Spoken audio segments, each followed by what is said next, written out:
આ પાટીદાર સમાજ અને ભાનુશાલી સમાજની વાત કરું છું, જે બુદ્ધિજીવી સમાજ છે.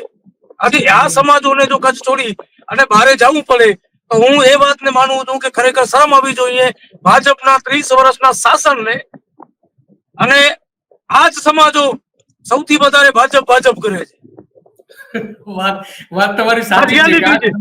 આ સમાજ ભાજપની સરકારો વારંવાર બનાવતો આવ્યો છે, બનાવે છે. સાચી છે. પણ આમાં લખનજી કે આમાં મૂળ વાત એ છે કે નરેન્દ્ર મોદીએ અહીંયા જયારે મુખ્યપ્રધાન હતા, ગુજરાતના મુખ્યપ્રધાન હતા, ત્યારે આ જે આર્ચિયન કંપનીની જે તમે વાત કરી, આર્ચિયન, આમ તો આર્ચિયન ઉચ્ચાર તો સાચો છે, તો એ જે તમે જે વાત કરી રહ્યા છો કે લખપત તાલુકાની 1,90,000 હેક્ટર જમીન, 1,90,000 હેક્ટર જમીન આ આર્ચિયન કંપનીને આપી દીધી હતી. નરેન્દ્ર મોદીના ભાઈબંધ જે છે, ભાઈબંધ શબ્દ આપણે વાપરીશું, એના નેતા પણ રહી ચુક્યા છે, પક્ષના નેતા રહી ચુક્યા છે, એવા નેતાની સાથે જોડાયેલી આ કંપની માનવામાં આવે છે. અને માત્ર 75 પૈસામાં જમીન આપી દીધી, માત્ર ને માત્ર 75 પૈસામાં આ જમીન આપી દીધી હતી આ આર્ચિયન કંપનીને.